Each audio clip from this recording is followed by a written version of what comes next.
The rain hadn't stopped for 3 days. Beverly Hills, usually golden and pristine, now looked like a city mourning something. Maybe it was mourning her. Inside the Hale residence, a towering white stone mansion with a black iron gate, the silence was broken only by the soft hum of a dishwasher and the occasional thunder rumbling outside. But upstairs, behind a locked bedroom door, it wasn't silence. It was pain.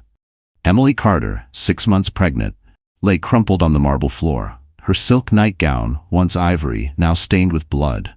One arm tucked under her belly as if trying to protect the baby, the other sprawled out toward the door. Her lips parted, but no sound came out anymore. The last scream had already been choked by fear and by his hand. Marcus Hale, her husband, stood over her, shirtless, breathing hard, his knuckles red, one of them slightly cracked and bleeding. He wasn't shouting anymore. That part was done. Now came the silence. The moment he always called her dramatic, as if her pain was a performance. But tonight was different. Downstairs, Maria, their longtime housekeeper, stood frozen behind the kitchen counter. She had heard it all. The thud, the crash, the scream, the silence. Her hands trembled around the sponge she was holding. She wanted to run upstairs to help, but she also knew Marcus's threats were not empty. Last time, he made sure she understood that any disobedience would cost her more than her job. And yet, something was wrong. Very wrong. An hour later, Marcus left in his Mercedes-AMG, tires screeching in the rain, telling Maria not to go upstairs. She needs space, he said. But when the door slammed and the engine disappeared into the distance, Maria made a choice that would change everything. She crept upstairs, heart pounding, whispering prayers in Spanish. And there she found Emily, barely breathing, skin cold, pulse faint. Her face was swollen, lips split, her belly frighteningly still. Maria's scream pierced the mansion. At Cedars-Sinai emergency room, doctors moved fast. Oxygen, IV, monitors. The baby's heartbeat, faint, but there. Emily, unconscious, not dead, but close. That's when a nurse, flipping through the emergency contact list on Emily's phone, dialed the first number listed. Dad, Richard Carter.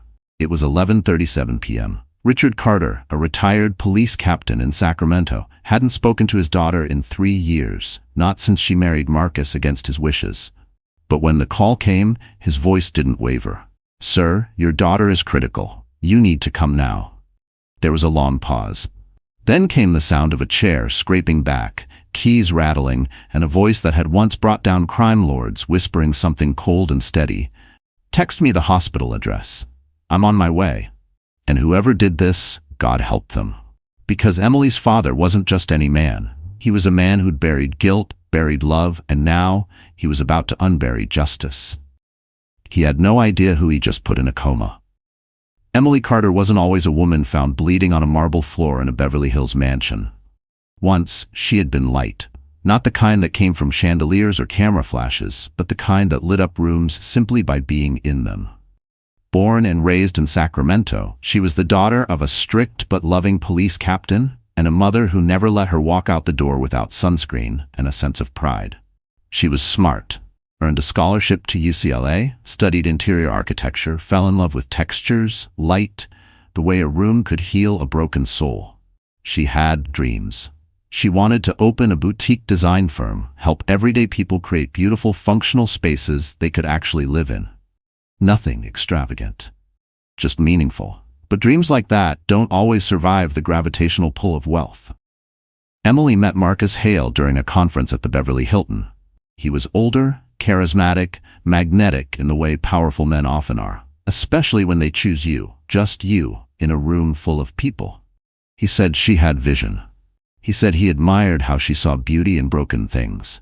He told her she was the kind of woman who could change a man's life. She believed him. 6 months later, she had a Cartier ring on her finger and was walking down an aisle made of crystal and orchids flown in from Thailand. Her mother wept. Her father did not attend. "Be careful what you fall in love with," he had said. "A man like Marcus doesn't fall in love, he acquires." But Emily was in love, with the promise of partnership, the illusion of support, the idea that someone that powerful saw her as an equal. That illusion didn't crack all at once. It peeled, slowly. First, it was the decisions he corrected for her in front of clients. Then the friends she stopped hearing from. The email account he asked to sync for security. The occasional bruises she learned to explain away, to herself more than anyone. By the time she realized she was more of a possession than a partner, she was already pregnant. And somehow that made her hold on even tighter. Maybe, she thought, the baby would change things. Maybe the man she married still existed somewhere underneath the cruelty. But reality doesn't bend for hope. Emily had no job, no savings. Her name wasn't on the mansion's deed or the business. Even the car she drove was leased under Marcus's assistant's name. He made sure of it. But what Marcus didn't understand, what most men like him never understand, is that women like Emily survive not because they're weak, but because they've learned to carry their pain silently until the moment it becomes a weapon. The night she was beaten into a coma, she had already started packing a bag. It was tucked behind the nursery door, half full, hidden under baby clothes and a folder labeled Plan B. Inside was a flash drive, emails, photos, a journal, everything she had quietly collected in case the time ever came. And it had. She just didn't know that the call to her father would come first. That she would never finish that final step toward freedom on her own. But now, with her body fighting in silence and her baby clinging to life inside her, Emily's story was no longer hers alone. It was her father's. And he wasn't going to let the light she once carried go out without a war. The Hale Mansion was the kind of place that whispered power. Perched atop Benedict Canyon, its stone facade gleamed white even under the rain, like a monument too proud to decay. It was 3 stories of marble, glass, and secrets. The kind of house that hosted silent dinners and louder arguments, where every room was curated for magazine spreads, not for comfort. Inside, the air was cold, always cold, even with central heating. Emily had once tried to warm it up with woven throws and scented candles, little touches of humanity. But Marcus hated clutter. He preferred sleek lines, neutral tones, minimalist elegance, as he called it. In truth, he liked to erase things, especially anything that reminded him he shared the space with someone else. The nursery had been her sanctuary. Painted a soft sage green with hand-drawn animal sketches on the walls. It was the only room Marcus never entered. He claimed it was because he trusted her taste. But Emily knew the truth. He didn't want to face the baby growing inside her. The baby that might steal the spotlight, dilute his control, or worse, make him feel something. When the paramedics arrived, they were met not with chaos, but eerie order. Maria had opened the gates, her apron soaked from the rain, face pale with fear. She didn't speak. She simply led them through the grand foyer, past the Mont Blanc pen still resting beside Marcus's closed laptop, past the oversized Dior armchair Emily used to sit in when she read alone, past the rows of untouched crystal glasses lining the bar cart. Upstairs, Emily lay still. No more cries. No more whispers. Just the quiet ticking of a Tiffany wall clock as 2 EMTs lifted her onto the gurney. Her nightgown clung to her skin, soaked in blood and stormwater. One of them whispered, "Jesus Christ," when they saw the bruises. But they kept moving. Time was life now. As the ambulance sped down Sunset Boulevard, the city glittered in the distance, unaware that a woman was dying inside a $1 million body. They arrived at Cedars-Sinai, a place where LA's elite go when their bodies betray them. The lobby smelled of citrus disinfectant and private insurance. No screaming, no chaos, just calm urgency. Nurses moved with efficiency born from seeing too much. 29, female, unconscious, blunt force trauma, the EMT shouted. Pregnant, approximately 24 to 26 weeks. She was wheeled past floor-to-ceiling windows framing the Los Angeles skyline, past wealthy donors' names engraved in gold on the walls. But Emily didn't see any of it. She was somewhere deeper now. Meanwhile, in Sacramento, Richard Carter stared at the text on his phone. Cedars-Sinai, critical condition, possible domestic assault, unconscious, fetal heart detected. He'd seen every kind of horror in his career, homicides, overdoses, things he never talked about. But nothing had ever made his hands shake like this. He didn't pack a bag. He just grabbed his keys, his old badge, long retired, and a weathered manila folder he hadn't touched in years. Inside were clippings, photos, notes, everything he'd gathered on Marcus Hale when his instincts first rang alarm bells.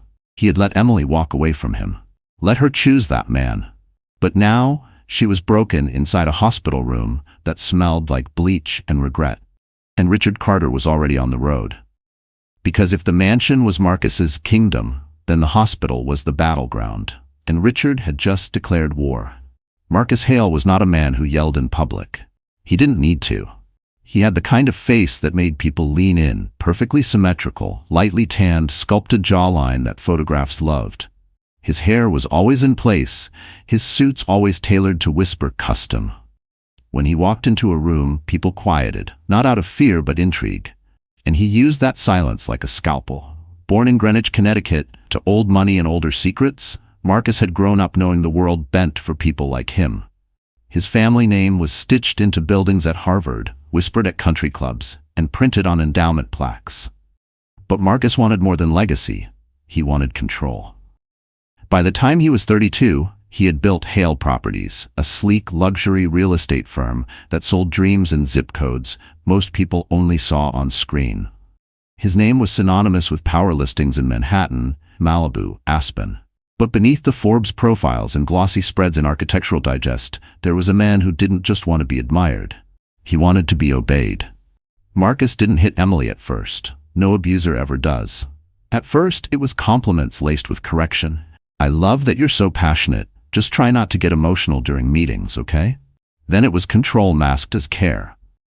"Let me handle the accounts. You focus on your creativity." Then the first push. Accidental, of course. He apologized with Tiffany earrings. The second time, it was a slap. No gifts afterward, just silence. And a week later, a gaslit argument about how you always provoke things when you don't listen. By then, Emily had learned not to cry. Not because she wasn't in pain, but because Marcus hated tears. He called them manipulative, childish. What he loved was control. He controlled the thermostat, the music in the house, the calendar. He controlled what Emily wore to events, preferring classic cuts and muted tones. "No reds. Red's a power move," he once said. "That's my color." He curated their social media like a brand strategist. Pictures of sunsets in Maui, charity galas in Manhattan, and her, smiling, always smiling. To the outside world, they were the power couple. But behind closed doors, he kept her small. And when Emily got pregnant, he didn't soften. He got colder. The baby, he said, would mess up their dynamic. When she started planning the nursery, he didn't even glance at the design board she made on her iPad. "The kid will be raised by a nanny anyway. Don't get too attached." That night, he came home late, smelling like whiskey and Dior Sauvage. Angry at a missed business deal. Emily had made soup. He didn't eat it. When she asked why, he threw the bowl. The ceramic shattered near her feet. No apology came. Just his usual line.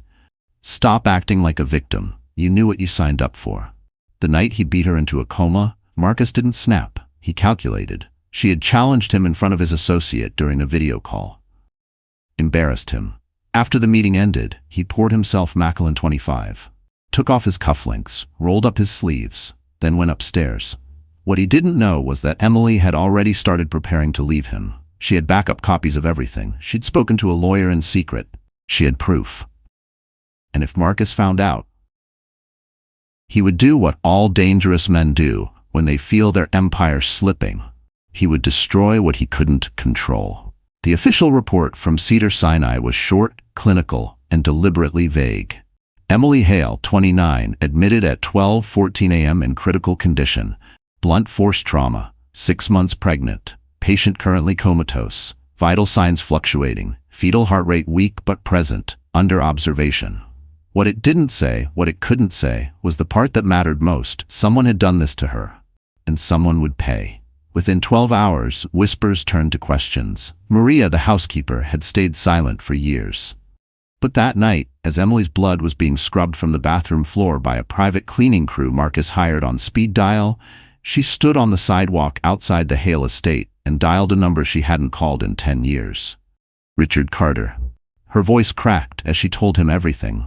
The bruises, the screams, the night Marcus broke a vase and blamed her, the threats, and the look in his eyes before he left the house that night. A look she said she'd seen once before when Marcus's dog had killed a squirrel and wagged its tail after. Richard listened in silence, then hung up and called a friend still working in LAPD homicide. By the next morning, something had shifted. Marcus Hale stood outside the hospital in a Tom Ford overcoat, speaking to reporters with perfect posture and grave concern. His voice choked on cue. His wedding ring gleamed in the weak sun. His statement was short. My wife and I have had a complicated but deeply loving relationship. This has been a terrible accident. I ask that you respect our privacy while she and our unborn child fight for their lives. Accident. It was the word that started the fire, because the doctors didn't call it that. Neither did the nurses. And the bruising patterns on her wrists, her ribs, her neck didn't scream accident. They screamed rage. But Marcus had money, and money buys silence, or tries to. His legal team filed an emergency injunction to block all access to Emily's medical records. Her name was scrubbed from media updates. Security was posted outside her room. Anyone not approved by Marcus was denied entry, including Richard. But Richard Carter wasn't the kind of man you block with security guards. He didn't yell. He didn't flash his old badge. He just waited, quietly, methodically, pulling strings. Old favors, names from back in the day. A nurse who still remembered the time he talked down a hostage situation without drawing his gun. Soon, Richard was inside. And what he saw broke something in him. Emily's face was barely recognizable. Tubes. Monitors. The rhythmic beeping of a machine breathing for her. Her hand, limp on the sheet, still bore the faint impression of Marcus's signet ring. She didn't fall, Richard whispered. You don't fall like this. And from that moment, he stopped being a father in grief. He became a man with a mission. Marcus could hide behind PR teams, luxury lawyers, and gated mansions all he wanted. But now the truth had weight. And Emily, though unconscious, had allies. Maria was ready to testify. A forensic nurse had already flagged the injuries as non-accidental trauma. LAPD was watching, because Marcus Hale's kingdom was built on image. But now his image had a crack, and the whole world was starting to look inside. Hospitals have a sound that doesn't exist anywhere else in the world. It's not loud. It's not quiet. It's a constant blend of soft footsteps, hushed voices, distant beeping, and the subtle hum of machines keeping people alive, or letting them go. Richard Carter sat alone in the family waiting room on the 5th floor of Cedars-Sinai. The walls were painted in calming pastels.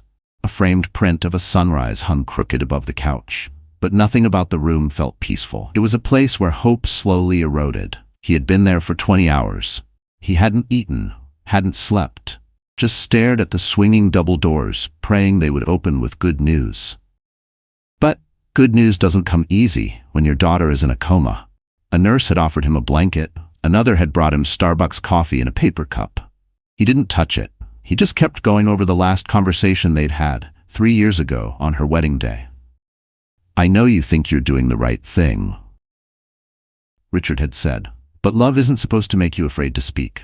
And she'd smiled, tired, defiant. I'm not afraid. He understands me in ways you never did. That line, that sentence. It had looped in his head so many times it no longer sounded like her voice. It just echoed. Now she lay behind glass, still and broken, her hands unmoving, her eyes closed. Monitors spoke for her. Machines breathed for her. A child, his grandchild, hung in the balance. He stood once, walked to her door, and just looked at her. I'm here, Em, he whispered, placing his hand on the glass.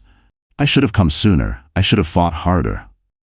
The guilt pressed down like steel. He'd been a cop for 30 years, seen patterns, read people. He knew Marcus was wrong for her from day one, but instead of staying close, he'd pulled away. Let her fall alone. That silence, his silence, had almost killed her. Back in the waiting room, he finally opened his old manila folder. Inside, Marcus's financial records, articles, photos. One of them, a candid shot from a charity gala, showed Marcus with his hand tightly gripping Emily's arm. Her smile was there, but the fear in her eyes was something only a father would notice. He ran his finger across the photo. No more hiding, he murmured. No more pretending this didn't happen. Across town, Marcus was already working damage control. He had hired a crisis PR firm, sent gift baskets to the hospital, and made a donation in Emily's name. To the press, he was a loving, devastated husband. To Richard, he was a man playing chess with real lives. As night fell, the world outside the hospital kept moving. Traffic flowed, restaurants filled, but inside that room, time had stopped. Emily remained motionless, a mother in waiting, a daughter silenced by brutality. And somewhere inside her, if there was still a place untouched by pain, was the memory of her father's hand on her shoulder when she was 5, whispering, "No one will ever hurt you. Not on my watch. Now that watch had returned. Late. But not too late. And Richard Carter had nothing left to lose, except the last person he loved. 3 days after Emily slipped into a coma, something changed. Richard Carter was in the hospital cafeteria, poking at a cold sandwich, when a woman in her early 50s approached. Her eyes were tired but kind, and she wore scrubs. A nurse. He didn't recognize her. "You're Emily's father, right?" she asked, voice low. He nodded. She glanced around, then pulled out a sealed plastic bag from her coat pocket. Inside, a cracked iPhone, blood on the screen. The wallpaper still visible, Emily holding up a tiny baby onesie in front of a mirror, smiling. "I found it behind the toilet in her room," the nurse whispered. "The police missed it. They didn't do a full sweep. Marcus's lawyers made sure of that." Richard's heart stopped. "Did you open it?" "I didn't have to," she said, "but I saw something flash on the screen before it died. A voice recording app. The last file said, January 14th, bedroom. That was the night she was attacked." Richard took the phone with trembling hands. The screen was almost blacked out, but he could see just enough. She had tried to leave evidence. Even as Marcus broke her body, Emily had been fighting to leave a trace. Back upstairs, he plugged the phone into a charger. Nothing. Dead. He needed help. That's when he remembered someone from his past. Ryan Cho, ex-cybercrimes detective, now working freelance in Silicon Beach doing security consulting for tech startups. He hadn't spoken to Ryan in a decade, but the man owed him a favor. A big one. By sunset, Richard was in a nondescript office above a smoothie bar in Venice, watching Ryan work on Emily's phone. The moment the screen lit up, Richard leaned in. Ryan tapped the recorder app. One file. 4 minutes 26 seconds. Timestamp 9:12 p.m., an hour before Emily was found. He hit play. At first just silence, then footsteps. A door slamming. Marcus's voice, sharp, cutting. "You think you can walk away from me?" Then Emily, calm, trembling but defiant. "I have everything backed up, Marcus. If anything happens to me." A crash, a scream. Then nothing but brutal sounds. The impact, the breathing, the violence. Then silence again. Richard couldn't breathe. Ryan looked at him, pale. "You take this to the cops and it's over. This isn't just abuse. This is attempted murder." But Richard shook his head. Not yet. He didn't want Marcus to know what they had. Not until it mattered most. He tucked the phone away and thanked Ryan. Then another surprise. Maria, the housekeeper, showed up outside the hospital the next morning. In her hand, a small silver chain with a micro camera attached. She'd placed it months ago in a decorative vase in the upstairs hallway. It had motion detection. "I was afraid," she admitted, "but I couldn't live with myself if she died and I did nothing." Richard reviewed the files. It wasn't just audio now. They had video. Marcus's face, his actions, the moment of impact, the cold retreat as he left her there. The story had changed. Emily was no longer just a woman in a coma. She was a witness. She was a whistleblower. And her silence was about to become the loudest voice in Los Angeles. The twist was simple. Emily had already started saving herself. Richard just had to finish what she started. By the 5th day, Richard Carter stopped being a grieving father. He became a man with a plan. The transformation didn't come with a dramatic speech or a slammed fist. It came quietly, like most powerful shifts do. Sitting beside Emily's hospital bed, watching her chest rise and fall beneath the ventilator, he whispered, "You did your part, baby girl. Now I'll do mine." Emily was still unconscious, but something in the room had changed. There was a tension in the air now. Not just grief, but purpose. Richard stood, straightened his jacket, and left the hospital for the first time in days. He went home, not to sleep, but to prepare. His old garage, once filled with rusting tools and forgotten fishing gear, became a war room. The walls were lined with printed photos, timelines, names, dates. He hung stills from the hidden camera footage, printed transcripts from Emily's recording, screenshots from text messages Maria had secretly taken over the years. Everything was organized because he knew Marcus. Marcus Hale didn't crumble from confrontation. He thrived in it. What he couldn't survive was exposure. Carefully timed, undeniable, and public exposure. This wasn't about getting revenge in the shadows. This had to be a spotlight execution, legal, public, undeniable.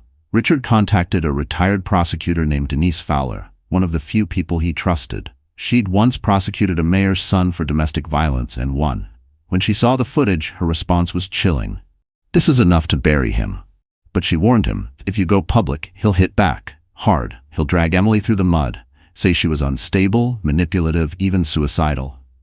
Richard nodded. Then we get ahead of him. That night, while Marcus attended a fundraiser in Manhattan, posting polished photos beside a fake sympathetic caption about healing and hope, Richard was in a dimly lit boardroom downtown. Across from him sat a media consultant, formerly with a top cable news channel. Young, sharp, and known for spinning high-profile cases. Richard showed him everything. The consultant leaned back, eyes wide. This isn't just a domestic case, he said. This is a cultural grenade, a millionaire, a pregnant wife, a cover-up, the kind of story that explodes across every screen. Richard didn't blink. I want him destroyed. Not in secret. I want every woman who's ever been silenced to see this and remember her power. Meanwhile, back in the hospital, Emily's vital signs were stabilizing. Her brain activity, still faint, had begun showing more consistent patterns. Doctors were cautious, but hopeful. She's fighting, the nurse told Richard over the phone. We've seen worse come back. And deep inside her coma, somewhere beyond memory or time, Emily was dreaming. Not of Marcus, not of the night she was broken, but of a tiny nursery painted in sage green, of soft light filtering through white curtains, of a baby's cry and her voice saying, I've got you. You're safe now. Even in silence, her strength was building, because healing isn't always loud. Sometimes it looks like stillness, like a storm gathering in the sky. And this storm, this quiet, calculated, righteous storm, was about to strike. It started with a leak. A 32-second video clip uploaded anonymously at 7:03 a.m. to a small women's rights forum on Reddit. The footage was grainy, time-stamped, and unmistakably real. It showed Marcus Hale, shirtless, furious, shoving his pregnant wife to the floor. The sound of her cry echoed, then cut. The video ended before impact. Within an hour, it had been shared 40,000 times. By noon, Have Justice for Emily was trending across Twitter, TikTok, and every cable network in America. At 1:45 p.m., CNN broke the story. At 2, NBC confirmed it was authentic. By 3:15, the LAPD had reopened the case. And by sunset, Marcus Hale's face, once the symbol of California's success, was plastered across every screen in the country. The world finally saw the man behind the mask. Richard Carter watched the chaos unfold from his living room. The blinds were closed, his phone on silent. He didn't smile. He didn't gloat. He just exhaled. A sound halfway between relief and mourning. Denise Fowler, the former prosecutor, called. You understand what you've started, right? There's no going back now. I don't want to go back, Richard said quietly. I just want him to feel what she felt, helpless. But Marcus wasn't the kind of man who accepted defeat, at least not quietly. By that evening, his PR team was in overdrive. Statements were released, denials issued. His lawyers claimed the footage was doctored. He accused vindictive individuals of conspiring against him for financial gain. Then came the televised press conference. Marcus stood behind a podium outside his Beverly Hills mansion, reporters shouting questions. He looked immaculate in a gray suit, his tone perfectly calibrated. I have never harmed my wife. These are tragic, manipulated lies designed to destroy my family. My heart is with Emily as she recovers. But as he spoke, a second video dropped. This one, longer, clearer. Emily's voice trembling, Marcus yelling, then the sound of violence, followed by silence. It was undeniable. The crowd turned on him instantly. Reporters shouted over one another. The polished mask slipped from his face for just a second. A flicker of rage caught live on camera. And that was all it took. By midnight, his sponsors pulled out. His board forced him to resign from Hale Properties. His penthouse was surrounded by paparazzi. His friends, gone. His phone, exploding with legal summons. The kingdom had fallen. Back at the hospital, Richard sat beside Emily, holding her hand as the TV played softly in the corner. Her story was everywhere now, no longer hidden behind glass and gated walls. She had become a symbol. The quiet, faceless women across the world now had a name to rally behind. And as the evening news replayed Marcus's downfall, Richard felt her fingers twitch, just slightly. It was small, barely perceptible, but real. Emily, he whispered. A pause. Then another movement. Her hand squeezed his eyes filled with tears. She's coming back, the nurse whispered. She's fighting. Richard nodded, voice breaking. She's not done yet. Outside, rain fell over Los Angeles, washing the city clean. Inside, the monitors beeped steady and strong. Marcus Hale's empire was ashes. Emily Carter's voice, though not yet spoken, was finally heard. And the world would never forget the name of the woman he tried to silence. The first word Emily whispered when she woke up wasn't Marcus. It wasn't even Dad. It was simply, alive? Richard Carter nodded through tears he didn't bother hiding. Yeah, baby, you are. It had been 12 days. 12 days since the night Marcus Hale tried to silence her forever. 12 days of ventilators, IVs, heart monitors, and hope. And now, the light in her eyes, though faint, was back. The doctors called it a miracle. But Richard knew better. It wasn't just medicine that brought her back. It was unfinished business. Emily spent the next week in recovery. She was weak. Her speech came slowly. Her body ached in places she didn't even recognize. But her mind, sharp as ever. And as she healed, she began to remember everything. Every insult, every bruise, every night she pretended not to hear her own sobs through the walls. She asked Richard for her phone. He handed it to her, now repaired and powered on. The first thing she did? Opened the voice memo app. She listened to the recording. Then she cried, not for herself, but for every woman who didn't live to tell their story. That same day, she gave a sworn statement to the police. Marcus Hale was formally charged with attempted murder, aggravated battery, and spousal abuse. With video and audio evidence in hand, the case moved quickly. No plea deal, no mercy. The courtroom was packed on the first day of trial. Emily walked in slowly, dressed in a simple navy suit, her father at her side. No glam squad, no makeup artists, just a woman who refused to be invisible anymore. She took the stand, and for the first time, the world heard her voice. "My name is Emily Carter," she said, "and I am not ashamed of what happened to me, but he should be." Gasps echoed across the room. She detailed the abuse, calmly, clearly. She spoke of the control, the manipulation, the nights she hid bruises under long sleeves and makeup. She talked about the baby, the little girl she almost never got to meet. "She's alive because I fought, and now I'm fighting for her future." Marcus didn't even look at her. He kept his eyes on the table. The jury took less than 4 hours to return a verdict. Guilty on all counts. Marcus Hale, once a billionaire darling of Beverly Hills, was sentenced to 28 years in prison without parole. That night, Emily held her daughter for the first time. They named her Grace, because that's what it took to survive. In the months that followed, Emily disappeared from the spotlight. No interviews, no book deals, no talk shows. She moved into a small home near Sacramento, started a design consultancy from her laptop, and raised her daughter in peace. But the movement she sparked didn't fade. Across social media, women began to share their stories with the hashtag #EmilySurvived. Her voice had become a beacon. One morning, sitting on her porch with a coffee in hand and Grace asleep on her chest, she scrolled through messages from strangers, survivors, fighters, healers. And she smiled, not the kind of smile she wore in Marcus's Instagram photos. This one was real, because now she knew. Silence is not strength. Speaking is. And survival is not the end. It's the beginning. Healing isn't a headline. It doesn't go viral. It happens in silence, long after the courtroom cameras have turned away. For Emily Carter, healing began in small moments. Standing up without assistance, brushing her daughter's hair without wincing, hearing her name without flinching. Recovery wasn't a grand return. It was relearning how to breathe in a world that once tried to choke her. The media had moved on. Another scandal, another trending hashtag. But for Emily, the echoes of the past still lingered in the hallways of her modest new home in Sacramento. The mornings were hardest. She'd wake up gasping from dreams she didn't talk about. Some nights she'd still hear Marcus's voice, not yelling, but whispering, as he often did before the worst moments. Those memories didn't fade, but she learned to live beside them, like scars, there, but no longer bleeding. Her daughter Grace was thriving. At 7 months, she had Marcus's jaw, but Emily's eyes. Big, observant, and gentle.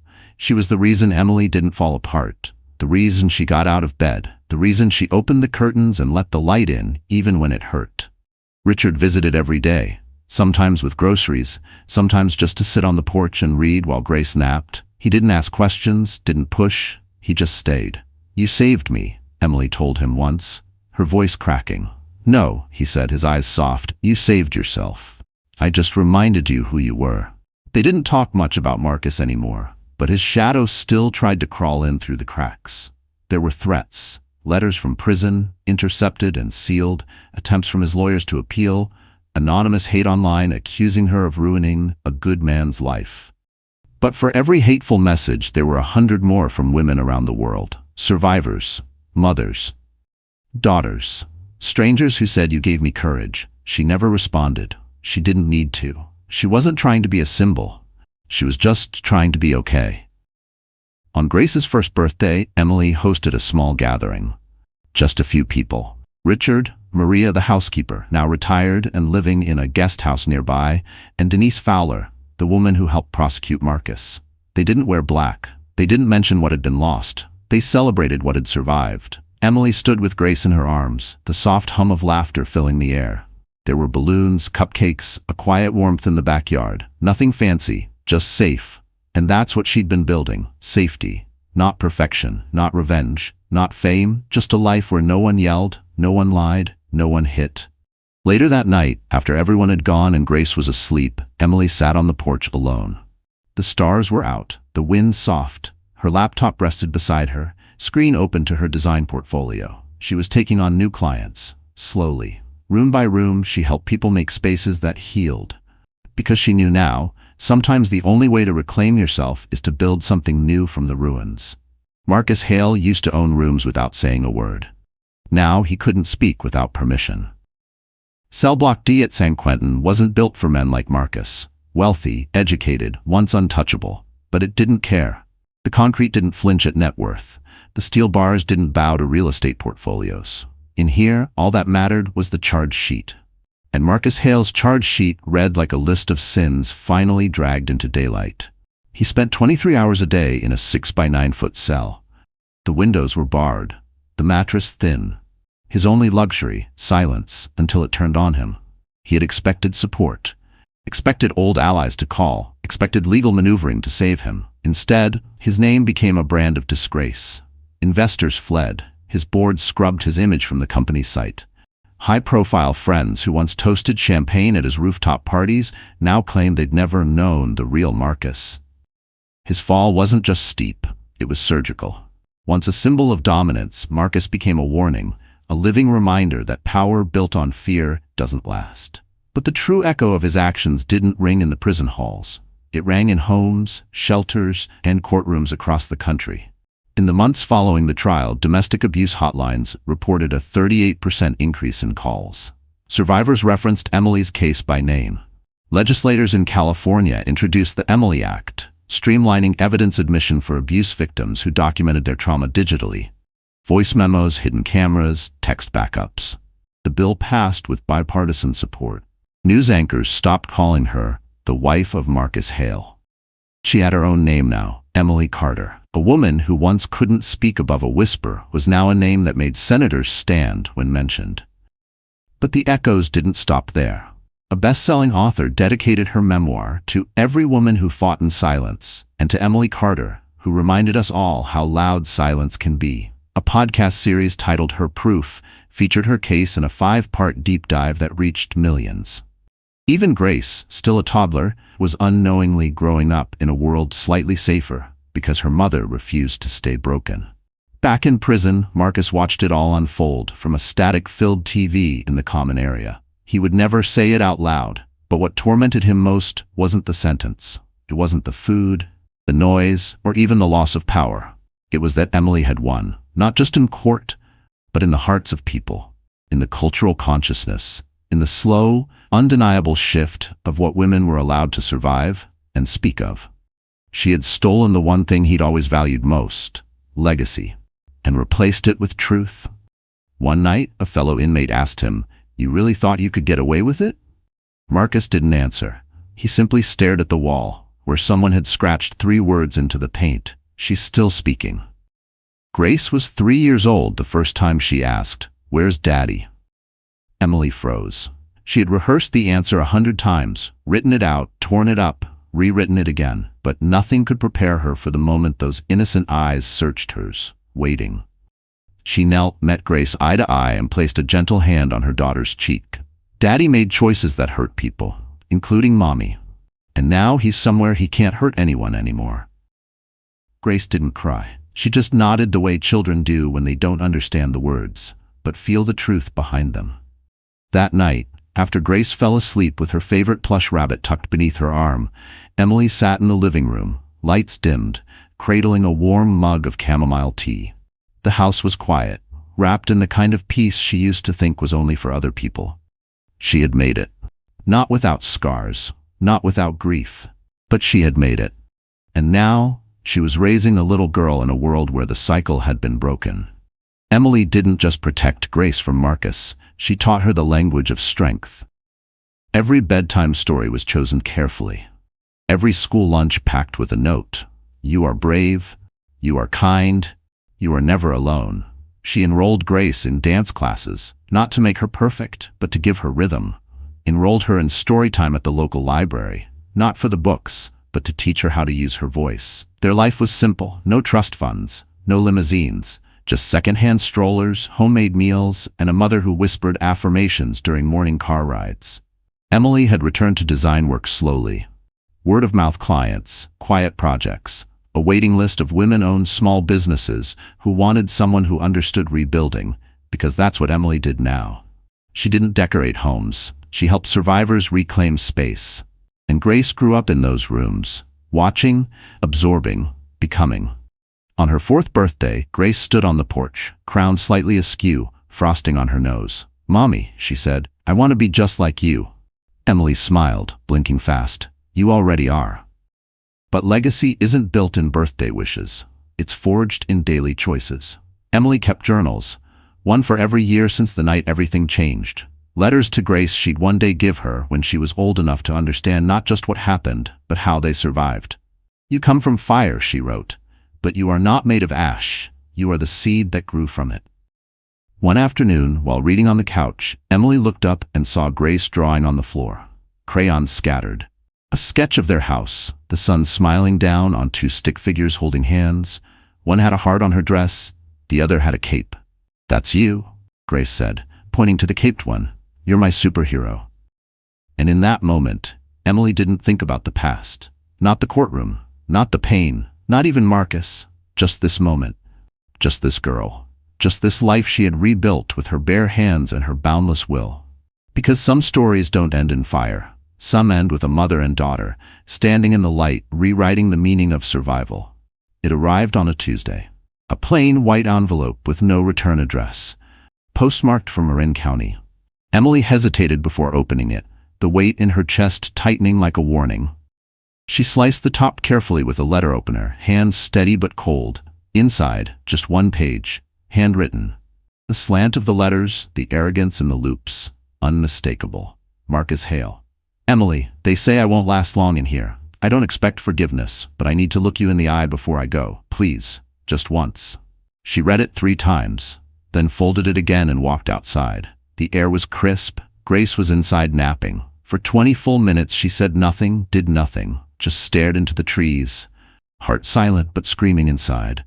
It had been over 4 years since she last saw him, since that courtroom, where he kept his eyes low and his lies high, since the verdict that split her life in 2.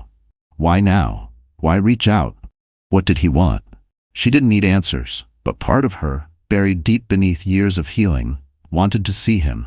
Not for closure, not for understanding, for power, for proof that she wasn't afraid anymore. She discussed it with Richard that night, his hands clenched when he read the letter. "You don't owe him a damn thing." "I know," Emily said, "but I owe me something." 2 weeks later, she entered San Quentin wearing a simple black blouse and jeans. No makeup, no jewelry, just clarity, just control. She walked through the metal detectors, signed the forms, waited. A guard led her down a narrow hall, the fluorescent lights buzzing above her. Then she saw him, behind the plexiglass. Thinner, older. The arrogance still flickered in his eyes, but dimmer now, like a fire losing oxygen. He picked up the phone on his side. She didn't touch hers. He gestured. Waited.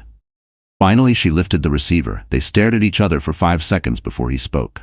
"You look good?" She said nothing. "I don't expect you to believe me, but I think about her." Grace. Her hand didn't shake. Her breath didn't hitch. "She's safe," Emily said flatly. "From you." He nodded, oddly slow. I know what I did. I know who I became. I was raised to win, to dominate, to never lose control. I thought was strength. Emily leaned forward, her voice sharp. You didn't lose control, Marcus. You took it because you thought you were entitled to it. He swallowed. I just needed to say I'm sorry. She stared at him. Long, hard. The silence between them was heavier than prison walls. Then she said, Your apology doesn't change what you did. But I came here to say one thing. He leaned in. I'm not scared of you anymore. Then she stood, without anger, without tears, without the need for anything more. She turned and walked away. And as the steel doors slammed shut behind her, Marcus Hale finally realized the greatest sentence he'd ever served wasn't the prison. It was her walking away unbroken. The invitation came in an email with no fanfare. Subject line, Keynote Opportunity, Women Who Rebuild Conference, Los Angeles. Emily read it twice before closing her laptop. She hadn't spoken publicly about her story. Not since the trial. Her healing had been private, sacred, safe. But something about the timing felt right. Grace was 5 now, strong, a little fierce, just like her mother. Richard encouraged her. You don't owe the world anything. But if you want to speak, speak. And she did. 2 months later, Emily Carter walked onto the stage at the Park Hyatt Ballroom in downtown LA. The room was packed. Over 600 women, survivors, leaders, daughters, mothers. Some held notebooks, some held tears, all waited. Emily wore navy, simple, elegant. Her hair pulled back, no makeup except for soft lipstick. Grace had picked the color. She stepped up to the mic, adjusted it once, took a breath. 5 years ago, she began, voice steady. I woke up in a hospital bed. I couldn't speak. I couldn't move. I didn't know if my daughter had survived. Silence. I was told I might never walk without pain again, that I was lucky to be alive. A pause. I don't feel lucky when I remember those nights. I don't feel lucky when I see the scars, but I do feel something else. She scanned the room. I feel strong. The room held its breath. I didn't come here to talk about what was done to me. You already know that story. It played out on your screens, in headlines, on social media. She paused again. I came here to talk about what I did after. The screens behind her lit up with images. Her small design business, a nursery she built for a single mom, a community center she helped refurbish. I learned how to live again, how to breathe without fear, how to raise a daughter who knows her voice matters. Applause began softly, then stopped because they didn't want to miss a word. I came to understand that surviving is only half the story. Thriving, that's the part no one prepares you for. No one talks about how hard it is to trust again, to sleep without fear, to dream. But I did it, and you can too. A woman in the front row wept openly. Emily's voice cracked, but she kept going.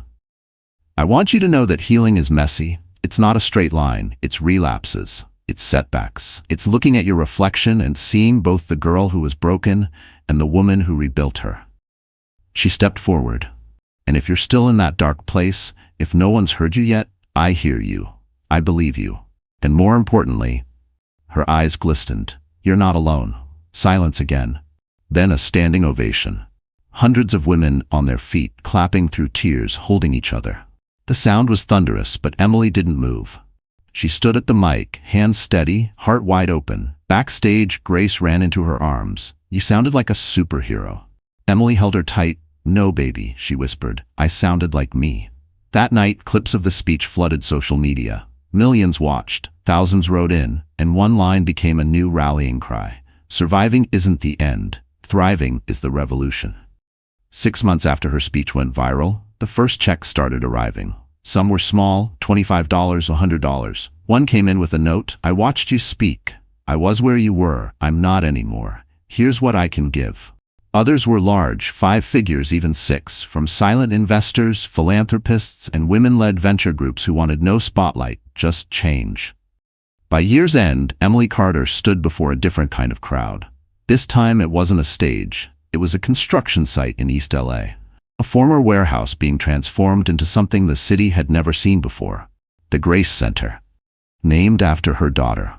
But built for every woman who thought she'd never rebuild. The Grace Center wasn't a shelter. It wasn't just a support line. It was a living space, a learning space, a launch pad. Inside, on-site childcare, private trauma counseling, legal aid desks, a co-working space for women entrepreneurs.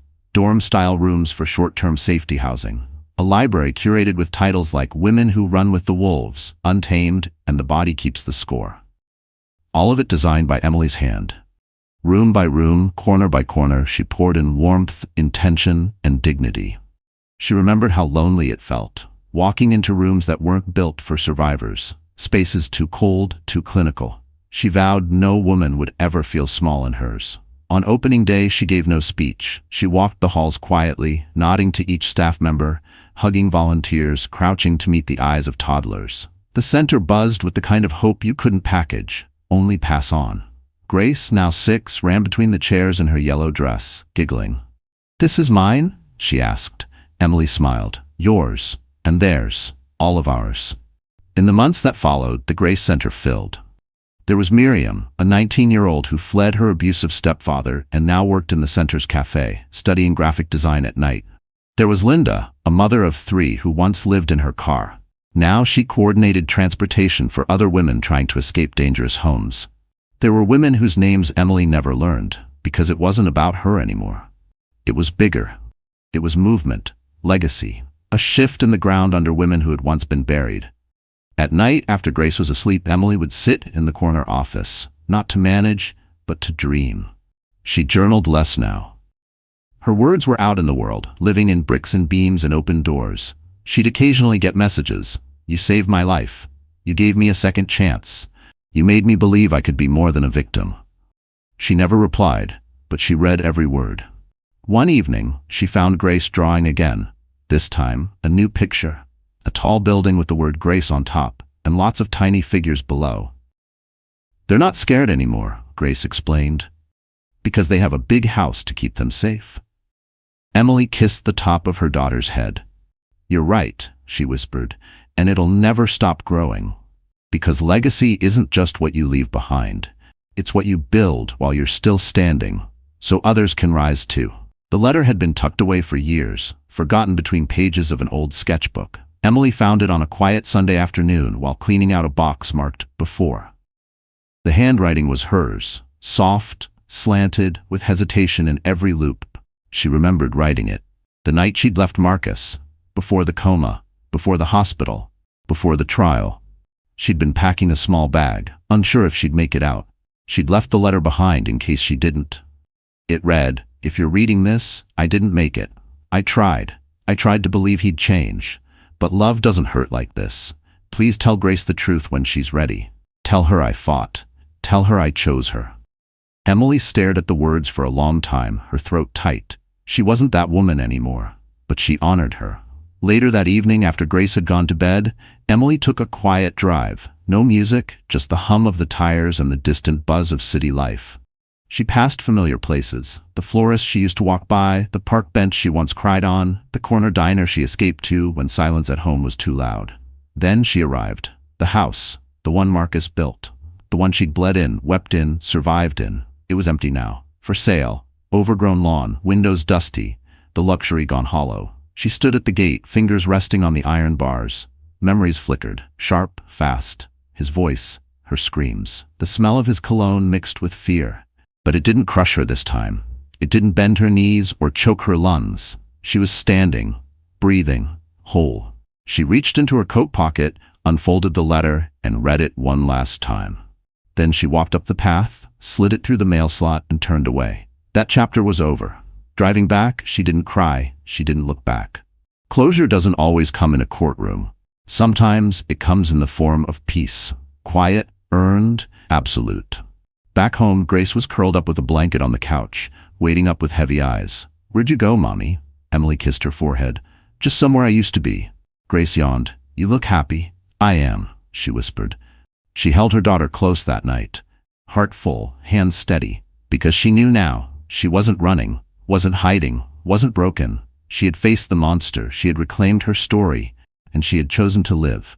Not just survive, but live. That night, as she drifted to sleep, the past finally loosened its grip. The girl who once wrote that desperate letter was gone.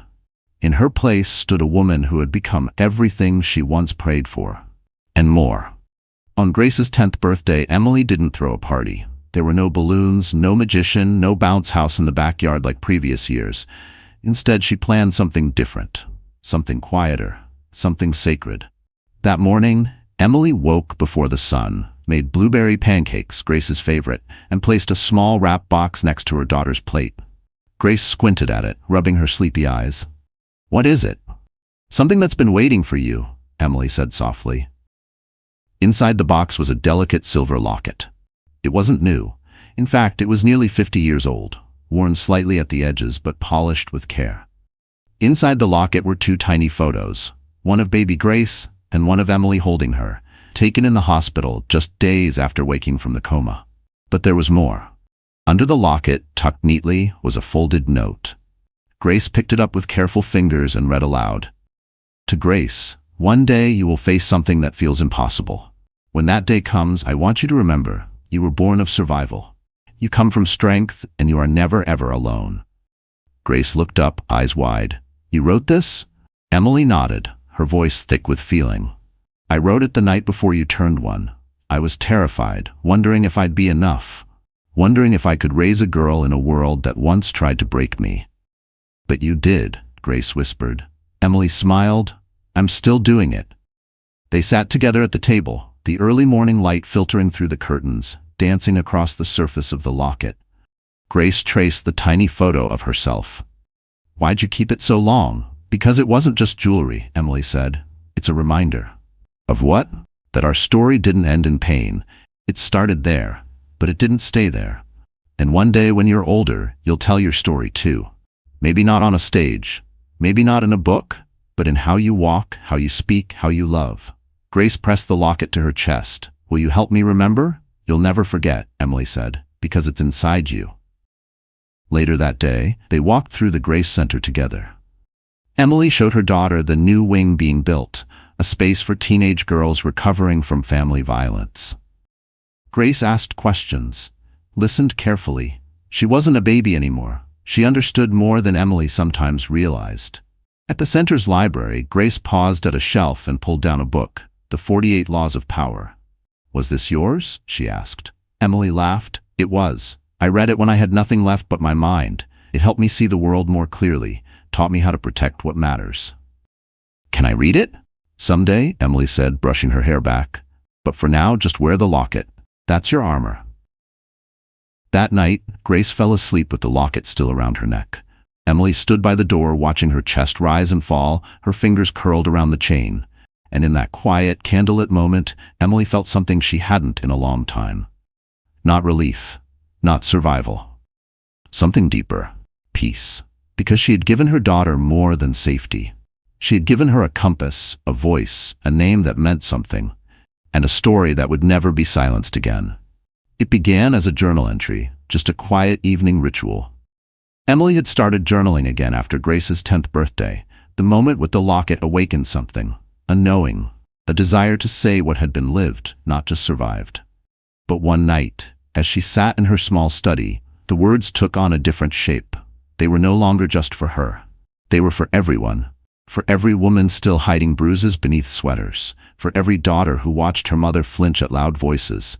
For every survivor who wondered if healing was even possible. She titled it simply, "Dear World." And she wrote, "Dear World, I am not a victim.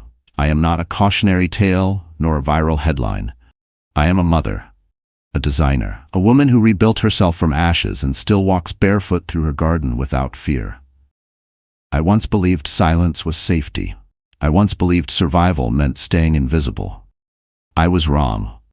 This world taught me pain before it taught me love, but it also taught me resilience, taught me that courage doesn't always roar. Sometimes it just whispers, try again tomorrow.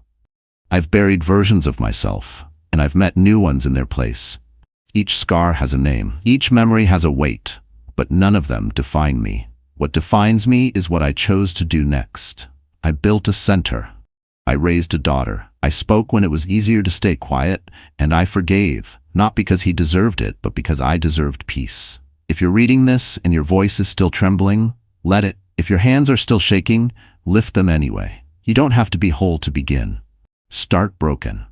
Just start. To the women of tomorrow, know your worth before someone tries to rewrite it for you. To the fathers who stood by their daughters, you are more powerful than you know. To the systems that failed me, We're rebuilding without you. And to Grace, my reason, my revolution, my forever, I see you. I hear you. I believe in everything you will become. This letter may end, but the story doesn't, because the truth has legs. And love, when rooted in truth, never dies. With all I have, Emily Carter, she printed 5 copies. One she mailed to the State Archive to be stored in a collection titled Voices of Justice. One she framed and hung in the Grace Center's welcome hallway.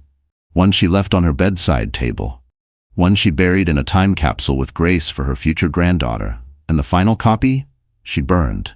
Not in anger, not in sadness, but as a symbol that her words were now in the world. And she didn't need to hold on to them anymore. The flames crackled softly in the backyard fire pit, sending smoke into a cool California sky. Emily watched them rise with a calm smile, because she knew the world had heard her. And even long after her voice quieted, her message would never be silenced again. The morning was unremarkable. Blue sky, light breeze, a coffee mug half full on the windowsill, the kind of day most people would forget. But not Grace. She would remember this one forever. Now 17, Grace Carter stood at the entrance of the Grace Center in a tailored blazer, her dark curls pinned neatly, her mother's locket resting just above her heart. Today wasn't about her. It was about them. The women arriving with fear in their eyes, suitcases in hand, hope clutched quietly between their ribs, just like her mother once had. The center had grown. 3 branches now, plans for 2 more. A scholarship fund, a podcast, a team of staff who spoke softly but moved mountains. And Grace? She'd found her calling. Not in law, like some expected, but in community building. She understood people. She made them feel seen. That morning, she walked through the halls as Emily once had, checking on staff, pausing to crouch beside a scared child in the daycare room, sharing a silent nod with a woman holding her first lease agreement. In the main lobby stood a bronze plaque with words she knew by heart. You were born of survival, but you are not made of ash. You are the seed that grew from it. Emily Carter. Some visitors took photos beside it. Others ran their fingers over the engraving. Grace simply smiled when she passed. She didn't need the plaque to remember. Her mother was everywhere. In the floral wallpaper Emily had handpicked for the playroom. In the community kitchen stocked with fresh herbs, because healing also meant eating well. In the echo of every story whispered in safety. That afternoon, Grace sat on the rooftop garden, journaling. She used a Mont Blanc pen, her mother's old one, still smooth, still gold-trimmed. The sun dipped behind the downtown LA skyline, painting the sky in amber and lavender. Her journal read, "She never wanted to be famous. She wanted to be free. And she made sure I never had to fight the same battle. But if I do, I'll win, because I carry her in me." The door behind her opened. "Ready?" a soft voice asked. It was Maria, now retired but still visiting once a week to teach life skills classes. Grace stood, tucking the journal away. "I'm always ready," she said. They walked downstairs together, through a hallway of laughter and lavender-scented calm. That evening, Grace addressed a group of young women, some still trembling, some already rising. She didn't tell them how strong they were. She didn't need to. She showed them. In her stance, in her voice, in the way she paused when one girl wiped away a tear and nodded. When the talk ended, the applause was soft but meaningful. One girl stood, barely more than 15, and whispered, "Are you Emily Carter's daughter?" Grace nodded, smiling through the swell in her throat. "Yes," she said. "But more than that, I'm yours too. We're all part of her story now." That night, back home, Grace placed her mother's framed letter beside her bed. Outside, the wind carried the faintest scent of jasmine. And somewhere, in the quiet between stars, the echo of a voice long gone whispered, "You are not what happened to you. You are what you choose to become." And Grace, she chose light. She chose legacy. She chose to keep walking, never alone. So the story comes to a close. And if you're still here, my dear friends, right now, in this moment, I know one thing for sure. Something in this story touched your heart. Maybe it reminded you of your own strength. Maybe it helped you see someone you love more clearly. Or maybe, just maybe, it gave you the courage to believe in healing. Let's pause together and look at it with a new lens. Like the Stoic Marcus Aurelius once said, the impediment to action advances action. What stands in the way becomes the way. Emily didn't just survive what stood in her way, she became the way for others. She turned trauma into legacy, pain into purpose, darkness into a guiding light. And maybe that's the real lesson here. You are not your past. You are not your scars. You are what you choose, moment by moment, to become. If this story moved you even just a little, hit that like button, share it with someone who needs it, and subscribe, because this is just the beginning of more stories that matter. We're here, we see you, and together we keep going.